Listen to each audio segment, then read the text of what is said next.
የማዳም ቅመም ነኝ። እሺ ከባሌ ጋር ስንጋባ ሁለታችንም ተዋደን ተፈቃቅረን ቤተሰብም አምኖበት በሽማግሌ ተፈራርበን ነበር የተጋባነው። በትዳር 2 ዓመት ከኖርን በኋላ ቆንጆዬ ሴት ልጅ ወለድን። ልጄን ከወለድኩ ከ2 ዓመት በኋላ ግን ህይወት እንዳሰብነው ስላልሆነልን አረብ ሀገር ሄጄ መስራት እንዳለብኝ ከባሌ ጋር ተስማማን። ከዛም ወደ ቤሩት ሄድኩኝ። ቤሩትም ሄጄ ለ2 ዓመት ያህል ከሰራው በኋላ ተመልሼ ወደ ሀገሬ መጣሁ። ስመጣም እዛ ሆኜ በላኩለት ብር ባለቤቴ መሬት ገዝቶ ጠበቀኝ። መጥቼም ለ2 ወር ያህል እንደቆየሁኝ መሬቱ ምንም አይነት ገቢ ስለማያመጣ በድጋሚ መሄድ እንዳለብኝና ቤቱን እንኳን መጨረስ የሚያስችል ብር መስራት እንዳለብኝ ከባለቤቴ ጋር ተስማማን። ብዙም ሳልቆይ ወደ ዱባይ ተሰደድኩኝ። ዱባይም እየሰራው ምንም ነገር ሳላስቀር የሰራሁትን ሁሉ ለባለቤቴ ይልክለት ነበር።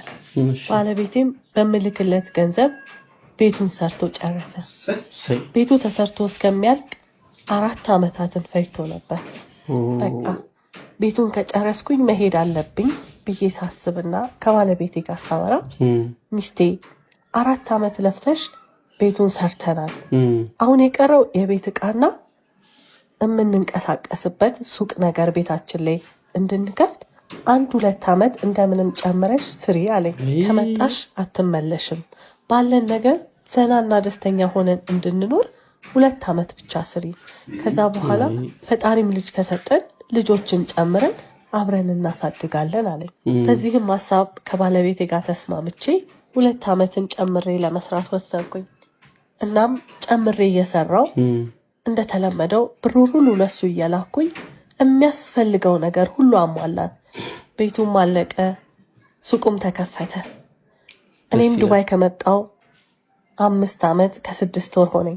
እናም ላሰሪዎቼ ነገርኳቸው። ይሄን ሁሉ ጊዜ ቁጭ ብያለሁ፣ ልጅ ትዳር ጥዬ ነው የመጣሁት፣ ስለዚህ መሄድ እንዳለብኝ ቀድሜ ያሳወቅኳቸው። አሁን ስደት በቃኝ፣ እማርፍበት ቀን በጣም ናፈቀ። አሰሪዎቼ በጣም መልካም ሰዎች ስለነበሩ በመሄዴ በጣም ከፋቸው። ያለኝ 6 ወር ብቻ እንደሆነም ሲያውቁ አንዲት ኢትዮጵያዊ ያመጡና በቃ አለማምጃት፣ እንዳንቺ ጥሩ ልጅ እንድትሆን የምትሰሪልን ጥሩ ነገር ስለሆነ አንቺን እንኳን ባትተካ እንዳንቺ እንድትሆን አለማምጅልን ብለው አመጡ። የሀገሬ ልጅ ስለሆነች ለመግባባት ብዙም አልከበደኝም። ቶሎ ተግባባን።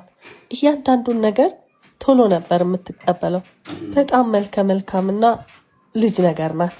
አብረን ስንሰራ ውለን አዳራችንም አንድ ላይ ስለነበረ እጅግ በጣም ተቀራረብን። የሆዳችንንም ማውራት ጀመርን። እኔም ስለ ልጄ ስለ ባሌ ነገርኳት። እሷም እጮኛ እንዳላትና እጮኛዋ እንደላካት በፍጹም እዚህ ሀገር የመምጣት ፍላጎት እንደሌላትና 2 ዓመት ከሰራች በኋላ እንደሚጋቡ ነገረችኝ። አይዞሽ ሁላችንም ፈልገን አልመጣንም፣ ህይወት ግድ ስላለን ነው ብዬ አጽናንቻት ህይወታችንን ቀጠለ። ከዕለታት በአንዱ ቀን ስራ ጨርሰን ቁጭ ብለን ምግብ እየበላን ስልክ ተደወለላት። እጮኛዋ ነበር። አንስታ ስታወራው በአጋጣሚ ድምፁን ሰማሁ። የማውቀው ድምፅ መሰለኝ። ደነገጥኩኝ። እናም ልክ ስልኩን ስትጨርስ እስኪ እጮኛሽን አሳይኝ አልኳት። እኔ ያሰብኩት ነው ያሰባችሁ ያላችሁት? ክሴ አዎ እንቀጥል። አይ ለካ ፎቶውን አላሳየውሽም ብላ ፎቶውን አውጥታ ስታሳየኝ የኔው ጉድ ነበር። የልጅ አባት፣ የህግ ባሌ፣ ልጅነቴን፣ ጊዜን፣ ገንዘቤን የሰጠሁት ሰማይ ምድሩ ዞረብኝ። ግን ደግሞ እንድታውቅብኝ አልፈለኩም። እንደምንም ራሴን ተቆጣጠሬ ያንን ቀን አለፍኩት። ከዛ በኋላ እሱንም አልተናገርኩም። ዝም ብዬ ብር መላክ አቆምኩኝ። ከዛም ወሩን ጠብቆ እየደወለ ምን ነው ብር አላክሽም እኮ ይለኛል።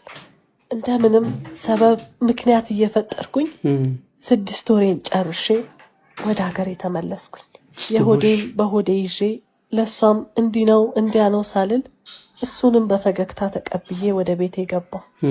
በቤቴ ገብቼ ጥቂት ጊዜ ከቆየውም በኋላ ያው እንደምታውቀው ቤሩት 2 ዓመት ዱባይ ደግሞ 6 ዓመት ቆይቼ 8 ዓመት ሁሉ ነገር አሟልቻለሁ። አሁን ቤቱ ባንተ ስም ስላለ አንድ ላይ ለምን አናደርገውም አልኩት። ተቀያየረብኝ። ፍጹም ማላውቀው ሰው ሆነብኝ። ምን ማለት ነው በሁለታችንም ስም እናደርገው ማለት? የለፋውት ጉልበቴን ያፈሰስኩት እኔ አይደለሁም ወይ?